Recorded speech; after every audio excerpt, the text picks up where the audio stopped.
This is Lehigh Valley Political Pulse. I'm Tom Shortell. County governments in Pennsylvania are often overlooked, filling the gaps between state functions and local municipalities. Here in the Lehigh Valley, we have home rule governments, leading them to operate differently than counties across the rest of the state. So, as we head into the municipal primaries, we're joined by Lehigh County Executive Phil Armstrong to discuss what county government does and what voters should know about it. Phil, welcome. Thank you very much. It's a privilege to be here today. So, Lehigh County government operates on a budget of more than $500 million and employs about 2,200 people. What services are most of that funding going toward? Well, most of the funding comes from the state and the federal government. Of that almost $540 million budget, only about $128 million is raised through property taxes from the county. So most of that money goes to social services, such as juvenile care, senior citizen help, our senior homes. We have a jail. We have 2 senior homes. But the Human Services Department, that is where most of the money goes. I mean, that's a critical component of the responsibility of all counties. So that's where most of that money goes. And fortunately, most county residents never need to tap into that, at least during the primes of their lives. You're not going to jail, generally speaking. Most people aren't reliant on a lot of those human services. So for those who are unfamiliar, like what types of services are being provided by the county? Well, for example, you're discussing things like you're a mother with 3 children living in a car. What can we do to help you? How can we find housing for you? You are a woman who's being mistreated by her husband. What kind of services can we provide for you? You have an elderly person that you can no longer take care of. What can we do to help you?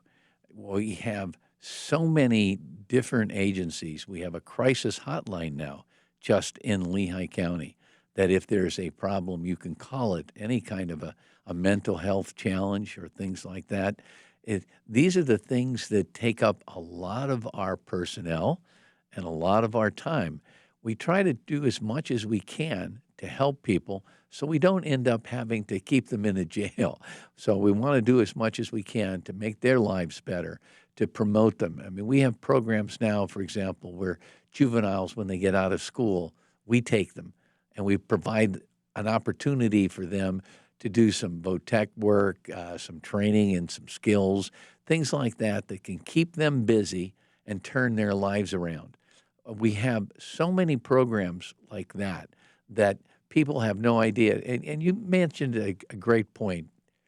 Most people might not ever need us.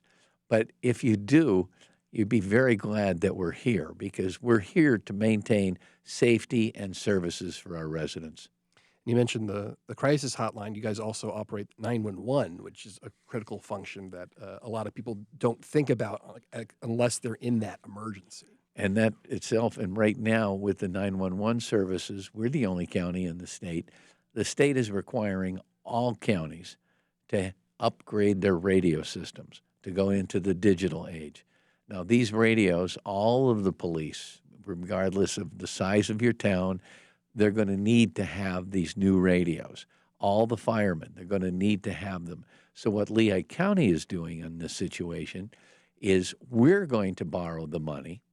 We're going to buy the radios, by that getting them in mass, making it cheaper, and then we're going to get them out to the police and the firemen and the EMTs, and then give you 5 years to pay us back interest-free. But that way we ensure that the state has said 2026, want to see everybody on this new radio system. So we have taken steps to help us. Most county governments don't have an executive position. You're one of just 4 people who currently hold the title in Pennsylvania. So what is it that county executives do? Well, you're the top of the ladder. You know, it's funny because people often ask me, what do I do? Well, first of all, I have a cabinet, and we meet regularly.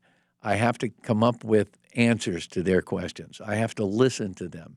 But when we talk about human services, we talk about general services, maintaining our parks, our trails, our velodromes, all of these kind of things. The jail, we're putting new windows in on the first floor, the costs of those. So running all of those things, if there's an emergency at the jail on a Saturday night at midnight, I'm on the phone. So it is, when you look at all of the things that a county does, and it is a tremendous, the sheriff's department, again, in the county, the controller's office in the county. So with all of these things, you're the guy that's running them, if you will. And you're wrapping up your 8th year in office, your term limited from seeking another term. Do you have any regrets about projects or initiatives that you haven't been able to complete in that time? Well, I'm still working on a couple, and there's one or two that I think are going to be really beneficial for the county. So everything, I've been very fortunate. My board that I've been working with for the last 8 years, and by the way, it's been a Republican and a Democratic board, but most of the time, it's been a board that says, I don't care if you're an R or a D. It's what is really needed. What do we have to get done here?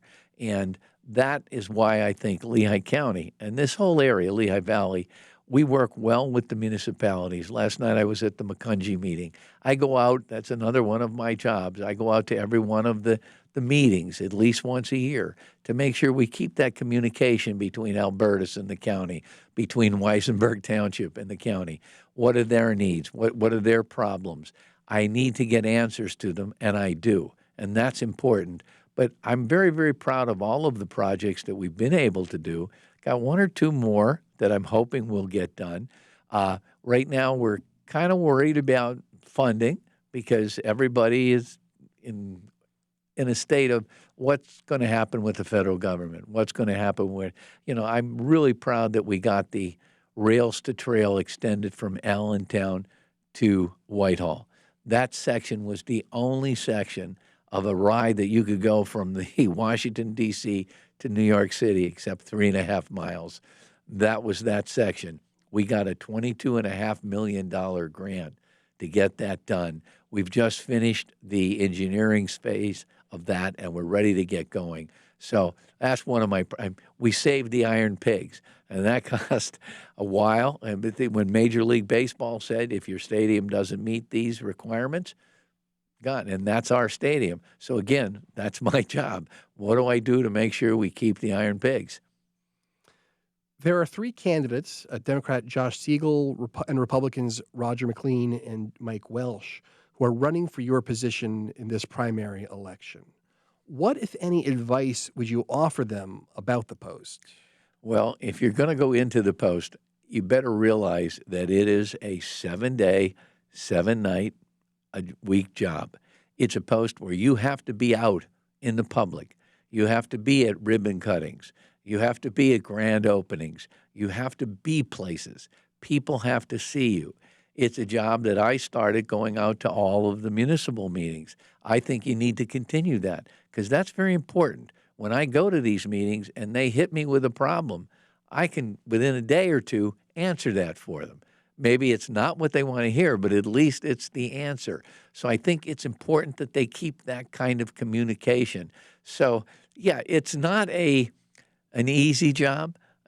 Mine, for the last 8 years, I'm the lowest paid public official in the area, but I don't care. I didn't run for it as an income. I ran for it as I want to make a difference. I want to change things, and I think I have. You've invested a lot of time trying to educate the public about county government. You even launched a weekly YouTube series about what's happening in Lehigh County. How well informed do you think the public is about the county and its operations? Well, it's funny. Like we did a webcast on the Real ID at the airport the other day, and people in line in front of the TSA didn't know about Real ID yet. And I know it's 5 years, people, but again, this is one of our webcasts. We're averaging 3,000 to 5,000 people that will check in on those webcasts. So I think it's very important. That was one of the new things I decided to do. Let people know what's going on. And, if it's Music Fest, we might be there the day before to tell everybody this is what's coming, or it's Brew Fest in Allentown. Whatever the thing is, we've gone out to farms. I want the people to know what's going on in the county. Now, we've upgraded our website because of that, because everybody today is whatever. But we're trying to make, we're short guards at our jail. We're short nurses at our nursing home, as everybody is. But the more I can bring attention to those things, the more we can get responses that hopefully solve the problems. That's Lehigh County Executive Phil Armstrong. This has been Lehigh Valley Political Pulse. I'm Tom Shortell.